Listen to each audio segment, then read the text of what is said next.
Ma il responsabile del mondo di bombare ci se non barare vigilanza che lo sono di andare a guardare.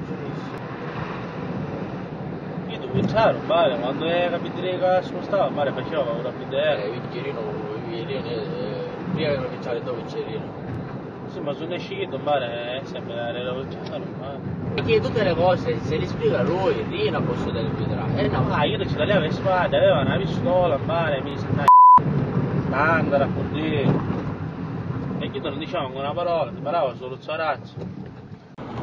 Non è sta amicizia.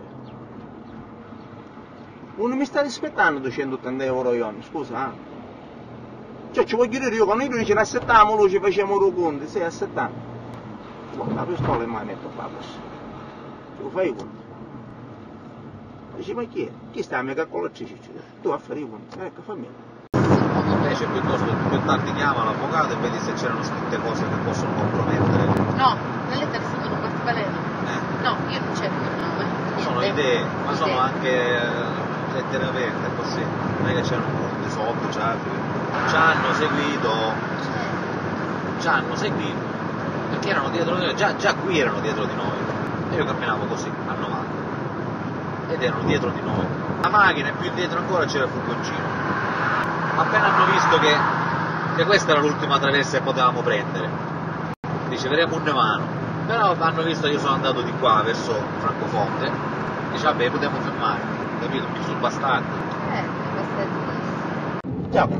Un po' di calma, mica sai, come che tu, minchia io, cavolo lì, non gli ha tutto, perché tu stai chiamando, senti, cioè vieni qua, dice, vieni qua, avvicina, so che ti perché vicino, e mi sono giocato in faccia che la mano non posso perché fai?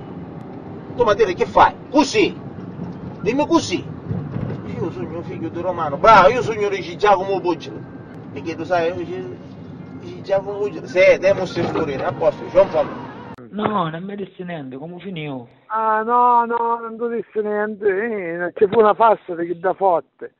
Chi? C'erano altre persone, c'erano altre persone. Ma cosa vuoi? Io ti sempre battiato. Ma quando sai? 1.000 euro su pecchio.